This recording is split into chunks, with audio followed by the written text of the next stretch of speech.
Recording in progress. আসসালামু আলাইকুম। আমাদের এই কয়েকটা ম্যাথ পদার্থবিজ্ঞান চ্যাপ্টারের এই ম্যাথগুলো আমরা একটু দেখতেছি। তো প্রথম প্রশ্ন হচ্ছে, মাহি পদার্থবিজ্ঞান পরীক্ষাগারে 2 মিলিমিটার ব্যবধানে দুটি চিল স্থাপন করলেন এবং চিল হতে 1 মিটার দূরে একটি পর্দা রাখলেন। তারপর চিল দুটিকে এক বর্ণীয় আলো দ্বারা আলোকিত করায় পর্দায় ব্যতিচার সজ্জা সৃষ্টি হলো এবং গোড়ার প্রস্থ হচ্ছে 0.3 মিলিমিটার। তো নম্বর প্রশ্ন হচ্ছে, উদ্দীপক ব্যবহৃত এক ধরনের আলোক তরঙ্গ দৈর্ঘ্য বা ল্যাম্ডা নির্ণয় করতে হবে। তো আমরা দেখি ম্যাটটা কীভাবে করা যায়। আমার কী কী দেওয়া ছিল এটা একটু ভালো করে খেয়াল করি। এই 2 মিলিমিটারটা হচ্ছে আমার চিত্রের মধ্যবর্তী দূরত্ব। চিত্রের মধ্যবর্তী দূরত্ব হচ্ছে আমার 2 মিলিমিটার আর এবং পর্দার দূরত্ব। তো পর্দার দূরত্ব মানে আমরা জানি চিপ থেকে পর্দার দূরত্বটাকে বলা হয় এবং এটা হচ্ছে ক্যাপিটাল ডি। ক্যাপিটাল ডি এর মান হচ্ছে 1 মিটার।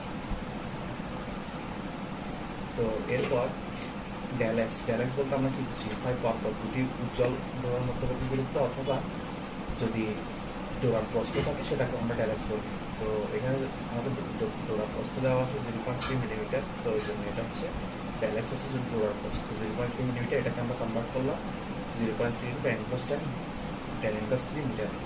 তো আমরা যে সূত্রটা জানি, ডোরার প্রস্থ সূত্র হচ্ছে ড্যালেক্স। এখানে যেহেতু ডোরার প্রস্থ আছে, তো ড্যালেক্সের সূত্র আর ডোরার প্রস্থ সূত্রতে আমরা জানি একটা 2 চলে আসে। তাহলে ড্যালেক্স সমান λd/2d।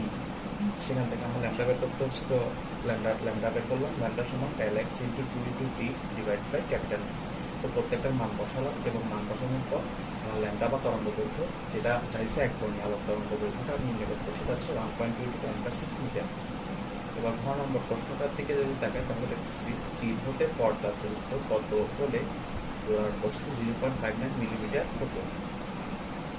তো এখানে একটা প্রশ্ন হচ্ছে, চিল হতে পর্দার দূরত্ব কত? ডোরার প্রস্থ একটু আগে ছিল 0.3 মিলিমিটার, এখন 0.59 মিলিমিটার। মানে শুধু এই ভ্যালুটা চেঞ্জ, 0.59 এর জায়গায় আমি 0.59 মিলিমিটার বসাবো। বাকি সব সূত্রটা একই। সূত্র একই থেকে আমার তাহলে কী বের করতে হবে? আমার চিল হতে পর্দার দূরত্ব মানে ক্যাপিটাল ডি বের করতে হবে না। তো ক্যাপিটাল ডিটার দিকে আমরা যদি দেখি তাহলে আমরা নতুন একটা ড্যালেক্স প্রাইম পাইছি। সেটা হচ্ছে কি আমাদের নতুন ডোরার প্রস্থ। তো ড্যালেক্স প্রাইমের ভ্যালু হচ্ছে 0.59 মিটার। তো 0.59 মিলিমিটার ছিল, তো এটাকে মিটারে কনভার্ট করছে। তো নতুন সূত্রটা হচ্ছে কি আগের মতো, ড্যালেক্স প্রাইম সমান λd/2d। ডিটা এখানে স্মল ডিটা নিচে হয় আর ক্যাপিটাল ডি হয় উপরে। তো এই ডি এর ভ্যালু সেখান থেকে আমাকে ড্যালেক্সের সূত্র এটা, সেখান থেকে আমি ক্যাপিটাল ডি বের করতে হচ্ছে। তো ক্যাপিটাল ডি বের করলাম। ক্যাপিটাল সূত্র হচ্ছে ড্যালেক্স × 2 × d ডিভাইড বাই ল্যাম্ডা। তো মানগুলো বসালাম এবং আনসার আসলো আমার 1.967 মিটার। 1.967 মিটার আসলো এবং এটা হচ্ছে আমার ডোরার প্রস্থ, চিল হতে পর্দার দূরত্ব যতটুকু ততটুকু। তো এটা ছিল আমার একটা সৃজনশীল। এরপর আমরা একটা সৃজনশীলে যাচ্ছি। তো এই প্রশ্নটা হচ্ছে এরকম যে লাইন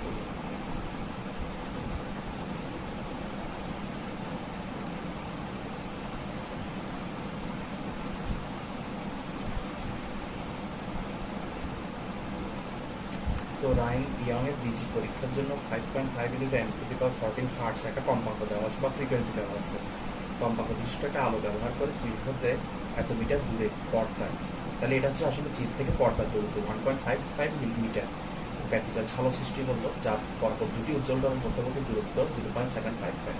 তো এই অধ্যায়টা উত্তরগুলো করার জন্য আমাদের অবশ্যই পরপর দুটি উজ্জ্বল ডোরার সূত্র, পরপর অন্ধকার একটি উজ্জ্বল একটি অন্ধকারের সূত্রগুলো একটু মাথায় রাখতে হবে, যাতে আমরা বিষয়টা মাথায় খেয়াল রাখতে পারি। তো এখান থেকে আমরা যদি খেয়াল করি বিষয়টা, তাহলে 2 নম্বর প্রশ্ন কি আছে, যার পরপর দুটি উচ্চতর মধ্যবর্তী 0.755 মিটার। অন্যদিকে অরিনের পরীক্ষায় মানে একজন হচ্ছে রাইন, আরেকজন অরিন, যার পরীক্ষায় দুটি চিলের মধ্যবর্তী দূরত্ব ছিল 2 মিলিমিটার এবং চিল থেকে তার 1 মিটার দূরে। তো চিল থেকে 1 মিটার দূরে এটা আসলে কি পর্দার দূরত্ব। ঠিক আছে, চিল হতে পর্দার দূরত্ব বা আমরা যেটাকে বলি ক্যাপিটাল দিয়ে বলি, সেটা 1 মিটার দূরে পরপর উজ্জ্বল ডোরার ব্যবধান। ডোরার এখানে কিন্তু ডোরার ব্যবধান, তার মানে এখানে 2 হবে না। এই সূত্রটা ড্যালেক্সের সূত্রটাতে এখানে কি হবে না, 2 হবে না। আর ডোরার ব্যবধান পেল 0.295 মিলিমিটার। এখন 12 নম্বর প্রশ্ন হচ্ছে রাইন মানে প্রথম পরীক্ষায় চিল দুটির মধ্যবর্তী ব্যবধান কত ছিল? মানে চিরদ্বয়ের মধ্যবর্তী দূরত্ব বা ডেল এক্স বের করাটা হচ্ছে আমার উদ্দেশ্য ছিল। তো ডেল এক্সের সূত্রটা আমরা জানি, ডেল এক্স সমান, আচ্ছা আমরা প্রথম থেকে শুরু করি। এখানে দেখো একটু ভালো করে, এখানে কম্পাঙ্কটা দেওয়া আছে। আমাদের মেন সূত্রটা কি? মেন সূত্র হচ্ছে আমাদের এখানে ডেল এক্স বা এক্স বের করতে হবে x equal to lambda D by d. এখানে কিন্তু 2 হবে না, ল্যামডা ডি বাই ডি হবে। তাহলে একটু খেয়াল করি তরঙ্গ দৈর্ঘ্য, আমি কি তরঙ্গ দৈর্ঘ্যটা জানি? যায় না। চির হতে পর্দার দূরত্ব বা ক্যাপিটাল ডি, ক্যাপিটাল ডিটা কিন্তু আমি জানি, এই যে প্রথম ক্ষেত্রে লাইনের ক্ষেত্রে 1.55 মিলিমিটার। আর স্মল ডি, স্মল ডি মানে কি? স্মল ডি মানে হচ্ছে তোমার পর্বত দুটি মানে চিরদ্বয়ের মধ্যবর্তী দূরত্ব, চিরদ্বয়ের মধ্যবর্তী দূরত্ব যেটা স্মল ডি, যেটা আমাকে বের করতে হবে। তো আরেকটা যেটা থাকে সেটা হচ্ছে পর্বত দুটি উজ্জ্বল করার মধ্যবর্তী ব্যবধান। পর্বত দুটির জন্য উজ্জ্বল করার মধ্যবর্তী ব্যবধান এখানে আমাদের আছে, দেওয়া আছে 0.755 মিলিমিটার। তো আমরা এটা জানি। তো এখন আমরা যদি দেখি তাহলে আমাদের কি কি ভ্যালু আছে একটু খেয়াল করি। তাহলে আমাদের ল্যামডা বের করার সূত্রটা কি খেয়াল করতে হবে। এখানে যদি একটা কম্পাঙ্ক দেওয়া আছে, কম্পাঙ্কের সাথে ল্যামডার একটা সম্পর্ক থাকে। আমরা জানি V equal to f lambda আমরা করছি। আর আলোর, যেহেতু এটা আলো নিয়ে পড়াশোনা, তাহলে আলোর বেগ জানি আমরা c equal to f lambda হয়। তাহলে সি ইকুয়াল টু যদি এফ ল্যামডা হয় তাহলে আলোর বেগ তো আমাদের মুখস্থ থাকা উচিত। তাহলে ল্যামডা ইকুয়াল টু হবে সি বাই এফ। তো ল্যামডা ধরে যদি সি বাই এফ হয় তাহলে সি এর ভ্যালু বসালাম, এফ এর ভ্যালু বসালাম, তো আমার তরঙ্গ দৈর্ঘ্যটা চলে আসলো আলো। এবার চিহ্নতে আমাকে পর্দার দূরত্ব যেটা জানি আমি ডি, ক্যাপিটাল ডি এর মান 1.55 মিটার, এটা আমার দেওয়া আছে। এবার পরপর দুটি উজ্জ্বল তারার মধ্যবর্তী দূরত্ব যেটা চাইছে, পরপর দুটি উজ্জ্বল তারার মধ্যবর্তী দূরত্ব ডেল এক্স সমান 0.75 মিলিমিটার। তো ডেল এক্স এর ভ্যালু যখন দেওয়া ছিল সেখান থেকে আমি কিছু মিটারে নিয়ে গেছি। ওকে,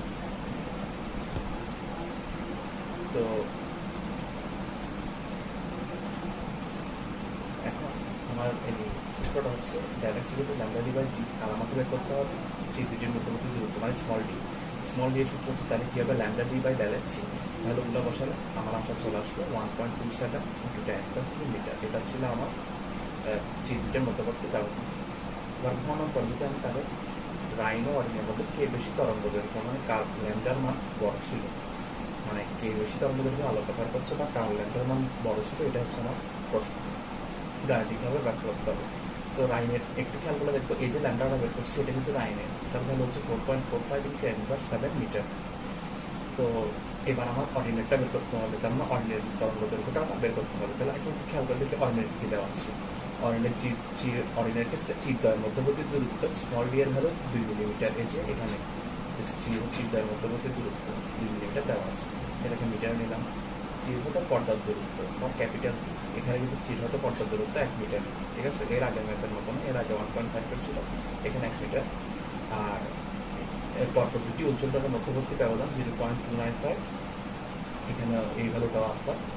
তো এখন আমরা সূত্র যেটা জানি ডেল এক্স এর মান যেহেতু ব্যবহার, তাই এখানে ডি এর পাশে 2 হয়নি, নাহলে এখানে একটা 2 বসতো। যদি ডোরার প্রস্থ বা চিরের প্রস্থ বা কিছু দিত তাহলে আমরা এখানে 2 বসাইতাম। যেহেতু এখানে ডোরার ব্যবধান বলছে তাই আমরা 2 বসাই। তো ডেল এক্স সমান ল্যামডা ডি বাই ডি, সেখান থেকে ল্যামডার ভ্যালু আসে, মানে এটা অরিনের জন্য তরঙ্গ দৈর্ঘ্য আসে 4.9 ইন্টু 10⁻7। ল্যামডার ভ্যালু হচ্ছে 2 d into del x by d. তো এখন আমরা খেয়াল করতেছি এটা ছিল 5.45, এটা রাইনের, এটা হচ্ছে অরিনের। তো আমরা ইজিলি হিসাব করে বলতে পারি যে অরিনের তরঙ্গ দৈর্ঘ্যটা বেশি, কারণ এখানে 10⁻7, এটাও 10⁻7, তাহলে এই দুটা ভ্যালু সেম। তাহলে যার সংখ্যা বেশি সেই হচ্ছে তরঙ্গ দৈর্ঘ্য বড়। তাহলে 5.9 অবশ্যই 5.45 হচ্ছে বড়, তার মানে অরিনের তরঙ্গ দৈর্ঘ্য বেশি ছিল। অরিনের ব্যবহার করা আমার তরঙ্গ দৈর্ঘ্য ছিল একটু বেশি।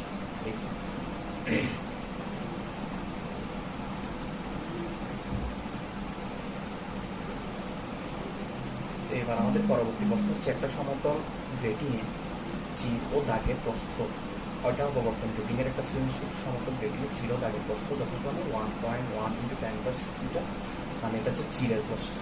আর দাগের প্রস্থটা হচ্ছে বা দাগ বা ডোরা বলে কি, দাগের মানে ওই অপবর্তন গ্রেটিং এ দাগ কাটা হয়েছে, সেই দাগের প্রস্থটা হচ্ছে যে 1.9 ইন্টু 10⁻6 মিটার। এখন গ্রেটিংটাকে, অপবর্তন গ্রেটিংটাকে 5000 আর্মস্ট্রং তরঙ্গ দৈর্ঘ্যের এক বর্ণালী পরীক্ষা করা হলো। তো গ নম্বর প্রশ্ন হচ্ছে প্রথম ক্রমে উজ্জ্বল পট্টির জন্য অপবর্তন কোণ নির্ণয় করো। আচ্ছা, এখানে অপবর্তন কোণটাকে থিটা দ্বারা প্রকাশ করা হয়। এখন অপবর্তনের সূত্রগুলো একটু খেয়াল রাখতে হবে। অপবর্তনের সূত্রটা ছিল, দুইটা সূত্র ছিল, এর মধ্যে একটা সূত্র হচ্ছে ছিল ডি সাইন থিটা সমান n ল্যাম্ডা। তাহলে ওই থিটাটাই হচ্ছে আমাদের আসলে অপবর্তন কোণ। তাহলে আমরা যদি এখানে দেখি, তাহলে চিরের প্রস্থ, এখানে চিরের প্রস্থটা দেওয়া ছিল, আমরা লিখলাম চিরের প্রস্থকে এ বলি, আর তারের প্রস্থকে আমরা বি বলি, ঠিক আছে। তো আর আমরা জানি যে গ্রেটিং ধ্রুবক বের করতে হবে অপবর্তনে গ্রেটিং ধ্রুবক যদি না হয় তাহলে এখানে রেখার সংখ্যা বলা থাকতো। রেখার সংখ্যা যেহেতু এখানে বলা নাই, তার মানে এখানে এন জানি না, তাহলে এটা ডি দিয়ে একটা করতে হবে, গ্রেটিং ধ্রুবক দিয়ে। তাহলে ডি এর সূত্রটা আমরা জানি এ প্লাস বি। তাহলে এই সংখ্যা আর এই সংখ্যাটা যোগ করলে এই সংখ্যাটা আসবে, যেটা অপবর্তন গ্রেটিং ধ্রুবক ডি। আর ডি সাইন থিটা সমান n ল্যাম্ডা। তাহলে আমার কাকে লাগতেছে? ল্যাম্ডাকে লাগতেছে। ল্যাম্ডা তো 5000 আর্মস্ট্রং ছিল, আর n এখানে তো প্রথম ক্রম বলা আছে, তাহলে n এর মান কত? 1। তাহলে আমরা সূত্রটা বসাই দেবেন ডি সাইন থিটা সমান n ল্যাম্ডা। তাহলে সাইন থিটা সমান কত হয়? n lambda by D. তাহলে থিটার ভ্যালু, এইখান থেকে আমরা একটা নর্মাল ভ্যালু পাই, এটার ভাগফল বা ভগ্নাংশ মান হবে 1/6। সেটাই সেখান থেকে যদি আমি থিটার ভ্যালু আনি, থিটা সমান সাইন ইনভার্স 1/6। তো এটা আমাদের যার যেমন ইচ্ছা সেভাবে করতে পারে। আলটিমেটলি লাস্টে গিয়ে থিটার মান আসবে 9.6 ডিগ্রি। তো এটাই ছিল আমার অপবর্তন কোণ। তাহলে আমার এখানে মেন বেস সূত্রটা কি ছিল? D sine theta equal to n lambda. অথবা এই সূত্রটা আরেকটা নাম হয়, সেটা হচ্ছে a plus b into sine theta, মানে a প্লাস বি ব্র্যাকেট দিয়ে গুণাকারে সাইন থিটার সাথে আর সমান n ল্যাম্ডা। এটা দিয়ে করা যায়। এবার খ নম্বর প্রশ্নটা হচ্ছে গ্রেটিংটি দ্বারা সর্বত্র ক্রমের উজ্জ্বল পট্টি পাওয়া সম্ভব। তাহলে গ্রেটিংটা কি? ওই গ্রেটিংটা দিয়ে আমার কত ক্রম বলতে আমাকে এখানে n বোঝানো হয়েছে। তো আমরা যখন n বের করতে হবে, তাহলে এই ম্যাথটার জন্য তো আমরা আগের মতো ভ্যালুগুলোকে খেয়াল করি। আমাদের এই গ হতে আমরা পাই, বা উদ্দীপক থেকে আমরা পাই ডি সমান এত 3 × 10⁻⁶ মিটার। ল্যাম্ডা বা তরঙ্গ দৈর্ঘ্য, আমাদের তরঙ্গ দৈর্ঘ্যটা 5000 × 10⁻² মিটার নিয়ে আসছে। এখন সর্বোচ্চ যেহেতু পাইতে হবে, আর আমাদের সূত্র ছিল ডি সাইন থিটা সমান n ল্যাম্ডা, তাহলে এটা হচ্ছে ত্রিকোণমিতিক সাইনের সূত্র। এখন আমরা জানি সাইনের সর্বোচ্চ মান হতে পারে 1। এখন সাইন কত ডিগ্রির মান? 1। সাইন 90 ডিগ্রির মান 1। তো আমরা এই জিনিসটা লিখলাম, সাইন থিটার সর্বোচ্চ মান হতে পারে 1। তাহলে সর্বোচ্চ কত ক্রম যদি পাইতে হয়, তাহলে থিটার মান হবে কত? সাইন থিটার মান যখন 1 সর্বোচ্চ হয়, তাহলে সাইন থিটার মান সর্বোচ্চ হবে 1 এর, তাহলে থিটার মান কত হওয়া উচিত? 90 ডিগ্রি হওয়া উচিত, কারণ আমরা জানি সাইন 90 ডিগ্রি সমান 1। এখন আগের সূত্র ডি সাইন থিটা সমান n ল্যাম্ডা, কত ক্রম যেহেতু চাইছে আমাকে n বের করতে হবে, তাহলে n সমান আমি বলবো D sine theta by lambda. তাহলে এখানে আমরা একটু খেয়াল করে দেখি যে ডি এর ভ্যালু বসালাম, সাইন থিটা সাইন 90 ডিগ্রি বসালাম, আর এখানে ল্যাম্ডা বসাইলাম। ভগ্নাংশ করলে ভগ্নাংশ আনসার আসলো n এর মান 6। তার মানে আমি এখানে 6 ক্রমের উজ্জ্বল পট্টি সর্বোচ্চ পেতে পারি। এটাই ছিল আমার সৃজনশীলটার আনসার। আশা করি বোঝা গেছে।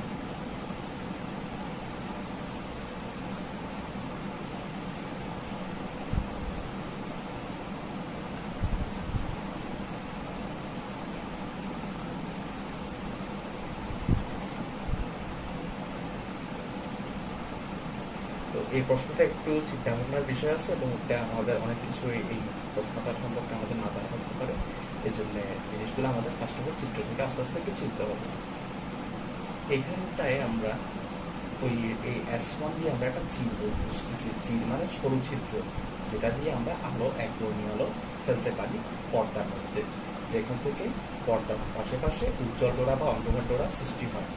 তো এটা হচ্ছে একটা ছোট সরু চির, মানে S1। এটা হচ্ছে S2 দ্বিতীয় চির, বা ছোট সরু চির দ্বিতীয়টা। আচ্ছা, তো যেহেতু এখানে দুইটা চির আছে, তাহলে আমরা ইজিলি বুঝতে পারি এটা আসলে ইয়ং এর দ্বিচির পরীক্ষা। তো এখানে কিন্তু অনেক ভ্যালু আমরা নর্মালি উদ্দীপক থেকে বের করে ফেলি ভ্যালুগুলো। এখানে অনেকগুলো ভ্যালু চিত্রের মধ্যে দেওয়া আছে, যেমন S1 আর S2 মানে কি? একটা চিরের দূরত্ব আর একটা চিরের দূরত্ব। তাহলে দুইটা চিরের মধ্যবর্তী দূরত্বটা ওরা বলে দিল 0.5 মিলিমিটার, যেটা আমাদের চিত্রের মাধ্যমে বোঝাই দিচ্ছে।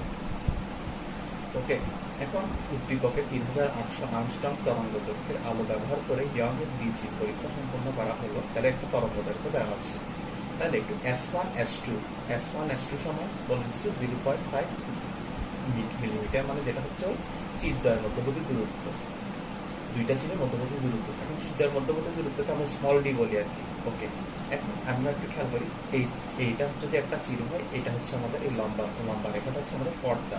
তাহলে চির হতে আমাদের পর্দার দূরত্বটা কত? এই ক্যাপিটাল ডি। এটাকে আমরা ক্যাপিটাল ডি করি এবং এটা আমাদের সুন্দর মতো এখানে দেওয়াই আছে 1 মিটার। তো এই ডিটা নাও দেওয়া থাকতে পারে অনেক পরীক্ষায়, একটু টেস্ট করার জন্য টিচাররা না দিতে পারে ডিটা। তা আমাদের বুঝে নিতে হবে এটা যদি চির হয়, এইগুলো যদি চির হয়, তাহলে চির থেকে পর্দার দূরত্বটা এই মানে এই অংশটা দূরত্ব 1 মিটার, মানে হচ্ছে চির হতে পর্দার দূরত্ব। এখন এরপরে একটা আছে ওপি। এখন ওপিটা কি? পি বিন্দুতে আমাদের উজ্জ্বল অথবা অন্ধকার ডোরাটা সৃষ্টি হয়, মানে পি বিন্দুতে আমাদের দ্বিতীয় পরীক্ষা যেহেতু করতেছি, আমাদের হয়তো ব্যতিচাপ বা কিছু একটা সৃষ্টি হবে। তো পি বিন্দুতে যেহেতু ব্যতিচাপ বা কিছু একটা সৃষ্টি হবে, তাহলে পি বিন্দু থেকে আমার এখানে এই S1 আর S2 মধ্যবিন্দু বরাবর একটা কেন্দ্রীয় রেখা টানা হয়, যেটাকে আমরা কেন্দ্রীয় উজ্জ্বল ডোরা বলে থাকি। কেন্দ্রীয় উজ্জ্বল ডোরা থেকে পি বিন্দু মানে যে বিন্দুতে ব্যতিচাপ সৃষ্টি হবে, সেই ব্যতিচাপ হওয়ার সৃষ্টি হওয়া বিন্দুর মধ্যবর্তী দূরত্বটা হচ্ছে 6.46 × 10⁻³ মিটার। তো এই জিনিসটাই এই উদ্দীপকগুলো আমার দেওয়া ছিল। এখন আর ওরা বললো ওপি সমান 6.4। আচ্ছা, ওপি মানে পিও মানে এই ডিস্টেন্সটাই, পি থেকে ওই ডিস্টেন্সটাই কেন্দ্রীয় উজ্জ্বল ডোরা হতে এততম উজ্জ্বল ডোরা বা অন্ধকারতম ডোরার দূরত্ব। ওকে, আর ক্যাপিটাল ডিটা ওরা বলে দিচ্ছে। এবং 2 নম্বরটা কি? উদ্দীপকে কেন্দ্রীয় উজ্জ্বল ডোরা হতে পঞ্চম অন্ধকার ডোরার দূরত্ব কত? কেন্দ্রীয় উজ্জ্বল ডোরা হতে এইখানে ধরলাম আমার পঞ্চম অন্ধকার ডোরা আসলো। এখন অন্ধকার ডোরার সূত্রগুলো আমরা মনে রাখতে হবে। অন্ধকার ডোরার সূত্রটা ছিল, দূরত্বের সূত্রটা ছিল ∇x বা xn সমান 2n-1 λd/2d। সেই মানে আমরা হয়তো 2n+1 λd/2d দিয়েও করতে পারি, তবে 2n-1 দিয়ে করাটাই বেটার। 2n+1 দিয়ে করলে 0 থেকে ধরতে হয়, আর 2n-1 দিয়ে করলে 1 n এর মান 1 থেকে শুরু হয়। আর যেহেতু আমাদের পঞ্চম অন্ধকার এরকম ভ্যালু লাগতেছে, তাহলে আমরা কনফিউশন দূর করার জন্য আমরা n এর এখানে 2n-1 দিয়ে করব। তো এখানে ল্যামডার মান বা তরঙ্গ দৈর্ঘ্যের মান দেওয়া ছিল, এটা বসালাম। চিত্রের মধ্যবর্তী দূরত্ব স্মল ডি ছিল 0.5 মিলিমিটার, সেটাকে মিটারে কনভার্ট করলাম স্মল ডি কে। চির হতে পর্দার দূরত্ব ক্যাপিটাল ডি 1 মিটার ছিলই। এখানে পঞ্চম যেহেতু চাইছে অন্ধকার, তাহলে n এর মান 5। তাহলে আমরা সূত্র যেটা জানি সেটা হচ্ছে n-তম অন্ধকার ডোরার দূরত্ব xn সমান 2n-1 ল্যামডা ক্যাপিটাল ডি/2d। তারপরে 5তম বা পঞ্চম অন্ধকার ডোরার দূরত্ব x5 হবে 2n(1) into lambda into d. D এর ভ্যালু হচ্ছে যে 1 divided by 2 into d, small d এর ভ্যালু বসালাম। এখন বসানোর পর এখানে আনসারটা আসলো 3.42 × 10⁻³ মিটার, যেটা হলো 5তম অন্ধকার ডোরার দূরত্ব। তো এরকম প্রশ্নগুলো একটু খেয়াল রাখবো, কারণ এখানে আমাদের 5তম অন্ধকার না যে 7তম 6তম এরকম কোনো প্রশ্ন দিতে পারে, যেটা আমাদের মাথায় রাখতে হবে। 6তম 7তম দিতেই পারে। অন্ধকার ডোরা আছে দিয়ে উজ্জ্বল ডোরা দিতে পারে। আমরা কেন্দ্রীয় উজ্জ্বল ডোরা হতে এততম উজ্জ্বল ডোরা মধ্যবর্তী দূরত্ব, এই সূত্রটাও ভালো মতো দেখে রাখবো। এবার খ নম্বর প্রশ্নটা কি? উদ্দীপকের পি বিন্দুতে গঠনমূলক ব্যতিচার না ধ্বংসাত্মক ব্যতিচার হতে তার গাণিতিক বিশ্লেষণের মাধ্যমে বুঝাও। এখন আমরা ধরলাম পি বিন্দুতে একটা ব্যতিচার গঠনমূলক নাকি ধ্বংসাত্মক, এটা অনেকভাবে বের করা যায়। তবে সবচেয়ে সোজা নিয়মটা হচ্ছে n এর মান নির্ণয় করা। n এর মান কত সেটা নির্ণয় করা। এখন n এর মান মানে ক্রমটা যদি কখনো পূর্ণ সংখ্যা হয়, বা আমরা জোর বিজোড়া যাচ্ছি পূর্ণ সংখ্যা হয়, তাহলে সেটা হচ্ছে গঠনমূলক ব্যতিচার। আর যদি সেটা ভগ্নাংশ বা দশমিক হয়, তাহলে আমরা বলবো এটা ধ্বংসাত্মক ব্যতিচার। এটা হচ্ছে একটা ফার্স্ট থিওরি। এখন আমাদের যে জিনিসটা জানা লাগবে সেই জিনিসটা নিয়ে আমরা বলি, সেটা হচ্ছে এখানে এই S2P একটু ভালো করে দেখি। এই S করতে যদি আমার পি এর মধ্যে একটা রেখা টানি, আমি S করতে পি এর মধ্যে যদি আমি কোনো একটা রেখা টানি, তাহলে আর এখানে S1 থেকে পি এর মধ্যে যদি আমি কোনো রেখা টানি, তাহলে মানে যদি আমরা সরল রেখার মতো করে চিন্তা করে টানি, তাহলে আমরা খেয়াল করবো যে এই রেখাটা একটু বড়, মানে S2P রেখাটা বড়, S1P রেখাটা ছোট। আচ্ছা, S2P আর S1P রেখাটা কি আমি এটা বলি। S1P মানে হচ্ছে এই প্রথম চির হতে প্রতিপক্ষ বিন্দু বা যে বিন্দুতে পর্দায় উজ্জ্বল বা অন্ধকার ডোরা সৃষ্টি হলো, সেই বিন্দুর মধ্যবর্তী দূরত্ব। S2Pটা হচ্ছে দ্বিতীয় চির হতে পর্দা বা প্রতিপক্ষ বিন্দুতে উজ্জ্বল বা অন্ধকার সৃষ্টি হওয়া বিন্দুটার মধ্যবর্তী দূরত্ব। তাহলে একটু খেয়াল করে দেখতেছি আমরা S1 পিটা অবশ্যই S2 পি এর চেয়ে ছোট। তাহলে এই S2 পি থেকে S1 পিটা বাদ দিলে কি পাওয়া যায়, এটা একটা আমরা ভৌত আলোক বিজ্ঞানে কনভার্সেশন রেটিং এ আসে, ঠিক আছে। সেই মানে একটা রেশিও পাওয়া যায়, যে বিয়োগফলটা পাওয়া যায় S2 পি থেকে S1 পি কে বাদ দিলে সেটা উত্তরটা আমাদের এক্স এবং স্মল ডি কে গুণ করে ক্যাপিটাল ডি কে ভাগ করলে যেটা আসে সেই ফলের সাথে মিলে যায়। তো এখান থেকে ওরা আমাদের বিজ্ঞানের একটা সূত্র আছে, সেটা হচ্ছে S2p। এই S2p মাইনাস S1p সমান x into small d divide by capital D. X মানে কি, এক্স মানে হচ্ছে আমার ওই পরপর উজ্জ্বল ডোরা বা অন্ধকার ডোরা বা গঠনমূলক ডোরা বা ধ্বংসাত্মক ডোরার মধ্যবর্তী দূরত্ব। স্মল ডি মানে আমরা জানি চিপদ্বয়ের মধ্যবর্তী দূরত্ব, ক্যাপিটাল ডি মানে হচ্ছে চিপ থেকে পর্দার দূরত্ব। তাহলে এখন আমরা এইখানে একটু খেয়াল করে দেখবো, এই ম্যাথে কিন্তু আমরা অনেকভাবেই জানি। তো এই ম্যাথে আমরা যে সমস্ত ভ্যালু জানি সেগুলো একটু খেয়াল করে দেখি। এক্স এর ভ্যালুটা আমরা জানি, এই ম্যাথে আমরা স্মল ডি এর ভ্যালু জানি, আমরা ক্যাপিটাল ডি এর ভ্যালুও জানি। তাহলে আমরা S2p মাইনাস S1p এর মানটা জানি না, মানে এটা একটা একক বলতে পারি। তো S2p মাইনাস S1p এর মানটা হচ্ছে, এখানে আমি যখন এইগুলো মানটা জানি, মানে আমি ডান পক্ষের মানটা যখন বের করতে পারি, তাহলে আমি বাম পক্ষের মানটাও বের করতে পারবো। তাহলে S2p মাইনাস S1p হচ্ছে এক্স এর মান বসালাম 6.46 × 10⁻³ স্মল ডি এর মান বসালাম 0.5 × 10⁻³, ক্যাপিটাল ডি এর মান 1 মিটার ছিল, এই 1 মিটার বসাই দিলাম। আমার আনসার আসলে S2p মাইনাস S1p এর 3.23 × 10⁻⁶। এখন এটা তো উত্তর না, এটা আসলে কেন বের করলাম, এটা একটা প্রশ্ন। তো এই জিনিসটা একটু খেয়াল করলে আমরা দেখি, আমরা একটা সূত্র করেছিলাম, আমরা যদি এক্স দিয়ে ম্যাথগুলো করতাম, মানে উজ্জ্বল বা অন্ধকারের মধ্যবর্তী দূরত্ব, তাহলে এক্স সমান সূত্রটা হয়তো ল্যামডা ডি বাই ডি ব্যবধান যদি করতাম। এখন এটা তো আমরা প্রথম ক্রমের জন্য করি, ঠিক আছে, প্রথম ক্রমের জন্য এই জন্য। কিন্তু আমরা যদি দ্বিতীয় ক্রমের জন্য করি, তখন সূত্রটা হয়ে যায় x equal to n lambda D by d, n lambda D by D. তাহলে যদি এক্স সমান n lambda D by d হয়, তাহলে এই সূত্রটা আর এই ডান পক্ষ মানে এক্স ডি বাই ডি সমান n lambda d, n lambda এরকম একটা সূত্র আসে। তো সেই সূত্র থেকে আমরা বলতে পারি এটার মান যদি এটা হয়, তাহলে এটার মানটা এটা হবে। তাহলে S2p মাইনাস S1p সমান কি হয়, এন ল্যামডা হয়। কারণ আমরা সূত্র থেকে বলতে পারি এটাকে এক্স না বলে যদি ডেল এক্স বলি, ডোরার হলো ডেল এক্স সমান n lambda into capital D divided by small d. এই সূত্র, এরকম একটা সূত্র আমরা করেছি। তো সেখান থেকেই আমরা এই এক্স ডি বাই ডি এর মান যদি বের করি, তাহলে বাকি থাকে কি এন ল্যামডা সমান বলতে পারি এটা। তাহলে এখান থেকে আমরা এন এর মান, যে ক্রমটা আমার দরকার, মানে এন এর মান জোড় আসে না বিজোড় আসে, তাহলে এন সমান কি হবে S2p minus S1p divided by lambda.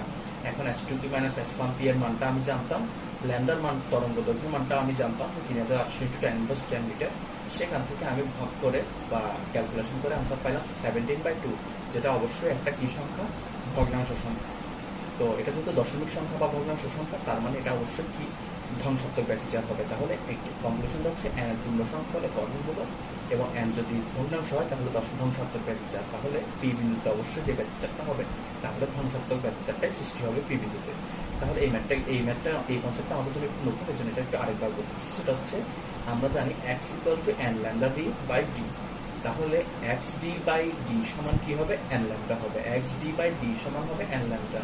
এখন এই এক্স ডি বাই ডি আর এন ল্যামডা দুইটার মানে কিন্তু S2p মাইনাস S1p থেকে যে বিয়োগফলটা হয়, মানে এই রেখা দুইটার বিয়োগফল, এই বিয়োগফলের মানটাই হচ্ছে এই এক্স ডি বাই ডি এর মান, এর মানে হচ্ছে এন ল্যামডা। তো যেহেতু এরা তোমাদের সমান, এই জন্য আমরা কি করলাম, S2p মাইনাস S1p টা বের করে ফেললাম। তাহলে আমাদের এই সূত্রের মধ্যে এটা বসাই আমরা ইজিলি এন এর মান নিয়ে আসতে পারলাম। এটা ছিল আমাদের এই এন এর মানটা আসার উপায়, এবং এটাই গঠনমূলক বা ধ্বংসাত্মক ব্যতিচার, এটাই আমাদের কনসেপ্টটা ছিল।